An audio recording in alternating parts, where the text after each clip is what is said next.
Well, this is the last session, so hopefully we can make it as interesting as possible for everyone listening. I just wanted to start by introducing the panel and give them a chance to say a word or two. So, Victor. Right. I usually do a terrible job of introducing myself. I've been doing a lot of things over the years. But I go back to '98 as a world champion of the first eSports title, arguably, in '98, world champion of StarCraft. In '99, I moved to Korea for 3 years, and I played professionally as the first ever sponsored player forming part of a team. After that, I realized that there was a connection between doing well in those kind of games and online poker. And so I became a professional poker player, starting an affiliate business, incorporated an affiliate business here in 2006, moved down in 2008, eventually opened a poker skin, and merged with the Poker Network at some point. I was the largest single shareholder. Didn't work out. It was too late in the day for online poker, unfortunately.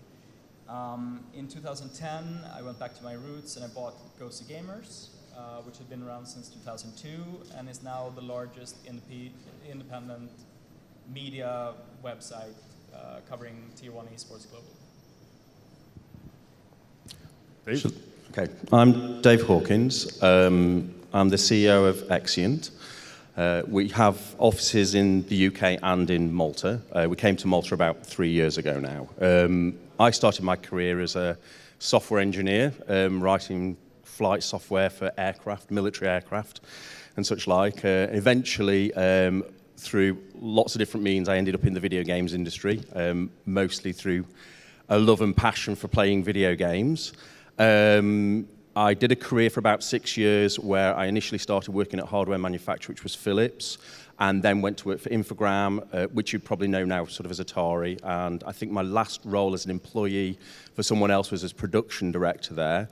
And then in 2000, I set up Exient, largely because working in publishing at the time, it was all about marketing, and marketing was directing product development. And for me, that meant you were always looking backwards at what's been and what's been successful in the past and not forwards to what could become. And for me, I think marketing people's, their job is to predominantly to tell people that what we make is great, but that's by the way. And then Exient's been around, 18 years now, and we've produced 100 odd games, including many massive IP, FIFA, Madden, Tiger Woods, Need for Speed. More recently, we produced on the island here Formula 1 last year, which was featured at the launch of iPhone 7.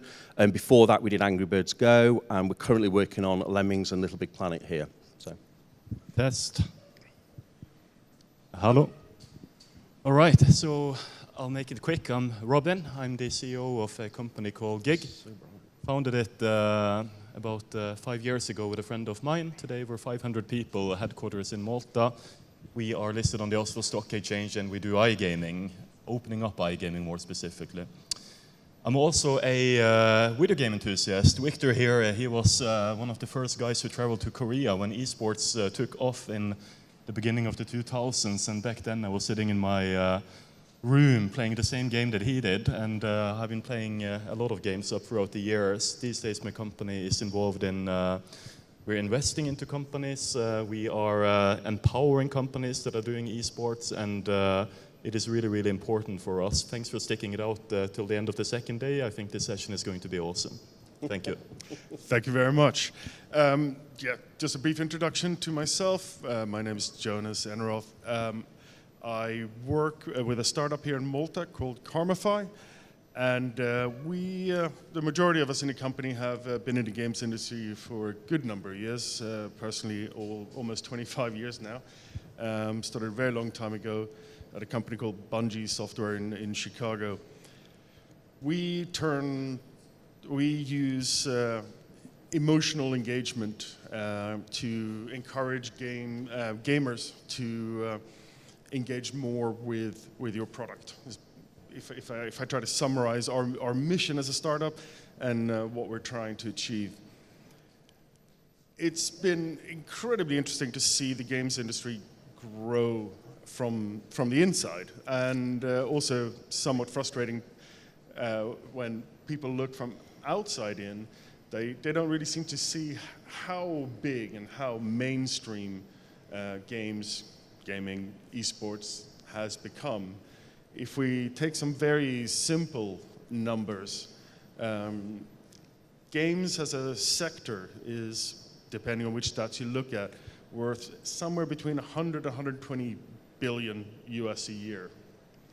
If we look at the iGaming side of it, that's probably about 50% of that number. And if we look at the emerging side of esports, that's probably 1% of that number at this point. I would say higher, because what we don't see any transparency in today, but we'll get into that, I'm sure, is how important it is for some of the multi-billion-dollar publishers. Take Blizzard Activision.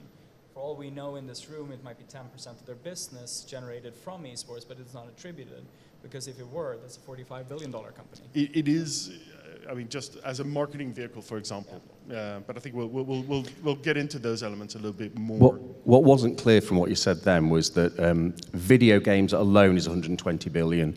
iGaming separately is 50% of that. That wasn't clear. Yes, that is correct. And just for comparison, 2013, the largest grossing movie of that year was Disney's Frozen, which did roughly $1.3 billion globally that year. GTA 5 that launched at the same time did $1 billion US in global sales in 3 days. So it is a very large industry that there isn't a lot of insight into it. But I believe it's a couple of years ago now, or a few years ago now, that the games industry size total rivals that of movies and music combined. Now, of course, maybe that doesn't include Bollywood, and then you can get into the intricacies, but no doubt gaming is a huge industry. I think that's what we're trying to... Not just that it's huge in terms of value and revenue, but it's increasingly mainstream. And I would almost pose it that it is now the mainstream. It is... Totally. I mean, if you take... To be a non-gamer is to be not in the mainstream. Yeah, I mean, totally. If you take the mobile phone sector, for example, and obviously video games covers lots and lots of areas, not just mobile phones, but there are, 7.5 billion people in the world, and about 3 billion of them own a smartphone. Not a phone, a smartphone. The market is huge. I mean, we've worked on Angry Birds, and they've done 2.5 billion sales. It's incredible, the numbers that get batted around. Look, we're at a startup conference today, and there is a lot of aspiring and successful entrepreneurs here, and this is a major opportunity. This is a fantastic opportunity, and you're there at the right time. We're talking about the size of the video gaming industry, but it is completely transforming, and the opportunity is massive for you who are looking to start something. So we mentioned it was a $100 billion industry, and that eSports, so the competitive part of it, the sports side of it, where people play against each other in big tournaments, in televised tournaments, is about 1 billion of it. But this is growing insanely fast. With digital streaming, with the TV broadcasts, it is grabbing the attention of people all over the world. There is now 500 million people who are watching these streams online. Now, what is worth looking at is the ecosystem of this whole industry. So there is 1 billion in revenues, more or less, 700 million they're calculating this year, probably a bit north of that. Now, what is worth mentioning is that almost all of these revenues are related to streaming, so 500 to 600 millions. So the ecosystem is very underdeveloped. There will be a range of ancillary services. There will be a range of innovative products, a lot of stuff coming up. You know, the winner of Startup Battlefield 2016 in San Francisco was a eSports startup. You could engage with the stream. You could bet on things. So there is all this amazing opportunities going to come, and it is the most attractive, I think, sort of startup space. Blockchain, a few of other technologies, but one of the most attractive startup spaces in the digital sector today. Is the amount of competition out there, is that a limiting factor? Is it still very broad in terms of if you're coming into the space as a startup? Are the actors very entrenched? No, I think it's an open landscape, but I think one of the things that should be added to what Robin just said is that if you come in just understanding esports as a cool sector and a buzzword, and fail to grasp what makes the gamer tick, you may take a incorrect approach to it. It's a passion industry. So I once in the UK at an eSports conference, not realizing that half the room was full of iGaming people, in other words, the gambling sector, I said that unlike the gambling industry, it's a passion industry, and I heard like a wave go through the audience, and then some, which I think is fine. I mean, let me be provocative, come up and talk to me after if you think that something I say is weird or requires a deeper explanation. But what I meant by that is to say, you don't go and work for Betsson, which is a relevant company here in Malta. You don't offer to work for free as an enthusiast because you're passionate about maybe helping customers with their customer support issues. The way you would offer to, if you're an enthusiast in tennis, to go and collect the balls at Wimbledon for access to the players, a front row seat in the center court, and a food ticket, and be able to say that you're part of it. And that's what I was going for, really. It's a passion industry. My business was built from the community, by the community, for the community. Of course, it hit some limitations in 2010, started in 2002. And that's where I came in as an investor, bought it, and spent money on tech and employees. But I mean, the turnover in my business, the year before I bought it was something like 10,000 euros. We've grown that to close to €1 million in turnover. So in 5-6 years, and 5-doubled the traffic. So it's, it's a passion industry. I think that's where a little bit of a hook should be left into the conversation. I think Robin had. I just want to add to what Victor is saying, because there is something completely unique with this audience. So I'm a football fan as well myself, and maybe I have 2 or 4 hours to watch football. Maybe my better half would disagree on that, but per week. And that's what people spend on their hobby, right? You have a job, you have children and so forth. But in eSports, in games, I saw this study. They're publishing this massive digital study of consumer habits every year, and I saw this study which looked at all of these followers of the eSports and the gaming scene. And what's very unique is, of course, you have the hardcore, segment, the people like Victor and I that play a lot and that are really into this. But they are maybe 10-12%. But what's very unique is that you have like a 60-70% cluster in between that is spending truckloads of time on this. They're spending 20 hours per week, 30 hours per week. When they don't play because they're tired, then they sit and watch streams, so they participate in forums. So from a business perspective, look at the attention span you have of all of these guys when you're into this. So it's unique, completely unique for this industry. So looking at, starting to look ahead a little bit, software or hardware, what is driving us forward at this point in time? If I can get Dave on that. Okay. When you're developing new games, what you see, whenever hardware changes, you see huge opportunity arise. There's lots of examples of where this has occurred in the past. For example, when we came along, it was a brand new way to control and interact with a game, and all of a sudden, all sorts of new type of gaming experiences occurs. It almost invariably is a hardware difference that creates the opportunities. And there's many, many examples of that, everything from the way mobile phones came about, the dual touch on iPhone changed things, the consumer behavior as a consequence of that, to Switch. I mean, Switch has just come about very, very recently, and it's giving, for the first time, a mobile platform, I think, that's really got console quality production values, because a lot of mobile phone games are very, very high production value, but they don't give you that sort of full 3D experience, and that's a little bit to do with the way that they're sold as well, because free-to-play games have to react very, very quickly to consumer behavior, whereas retail games can be prescribed productions where you know exactly what they're going to do, and you don't really need to react to that because you're selling it up front. Is eSports along similar lines, or are there differences? I struggle to try to answer that question. Maybe you can repeat it to me in a second. Yep. But I wanted to take a step back because I don't know what the general understanding in the audience is like. And I think we talked a little bit about this in the prep.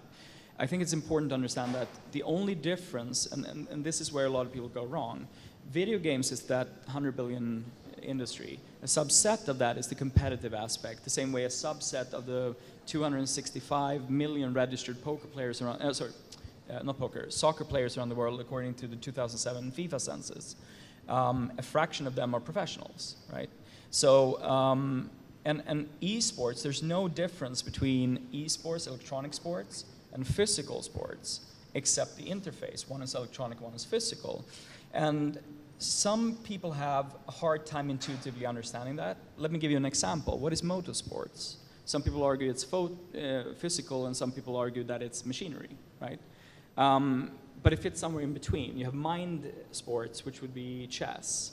You can subdivide it. The only difference between electronic sports is that effectively you might be playing something like Counter-Strike, which is effectively, in a sense, the equivalent of playing 5v5 paintball, but on a computer, in a sense, where nobody gets injured, hopefully.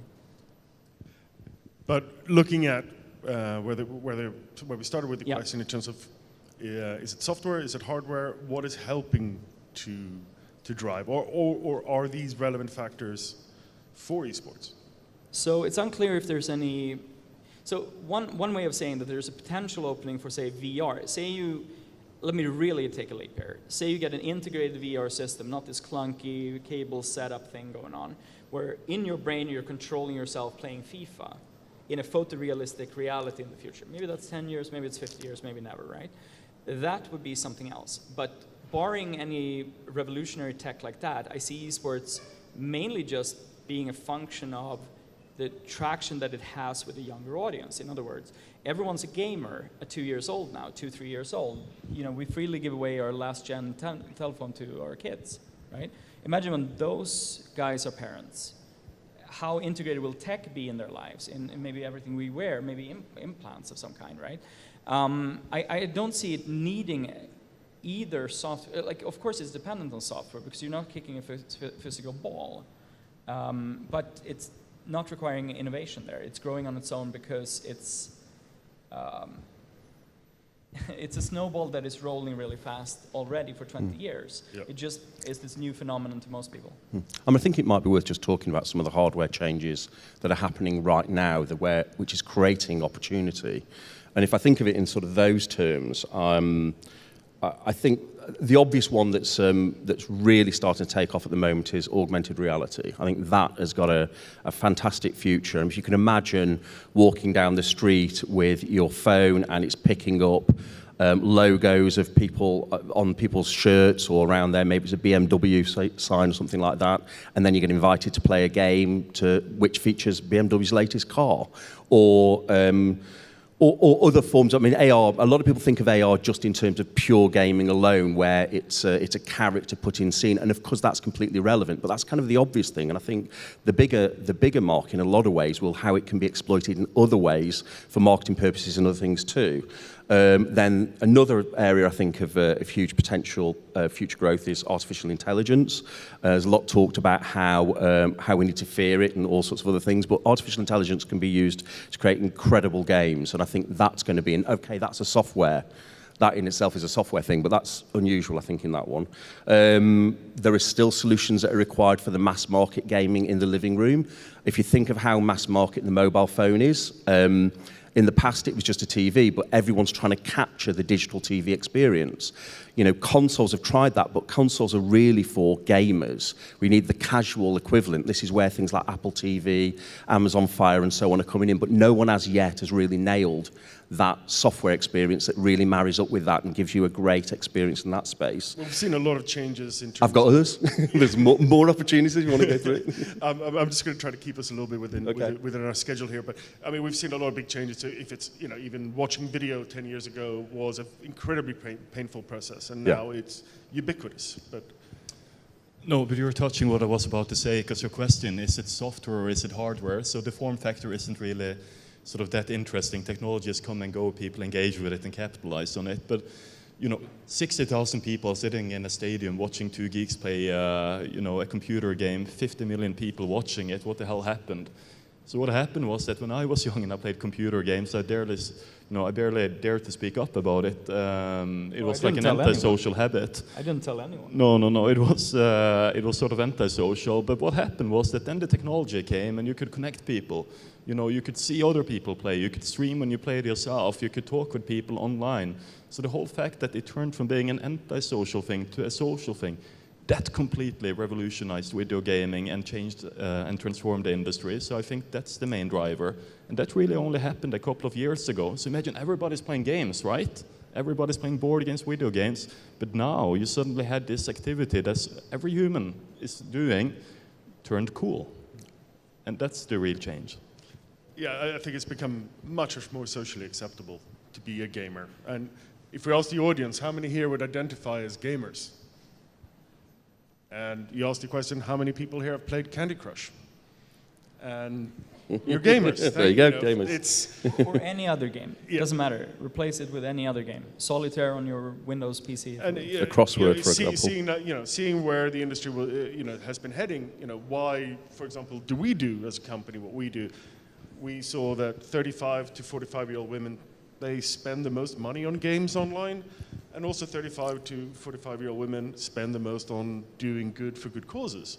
And so that's why we combine those two factors into our core business strategy. So it is interesting to see how we are evolving quickly. So you need to talk to any bingo company that is here today then. That's why you keep asking me to put it in Dancing with the Stars. And those numbers are straight out of Candy Crush. But, Okay. That's another story. But we're actually out of time. But I would like to thank all the panelists for showing up and you guys for staying with us. Thank you very much.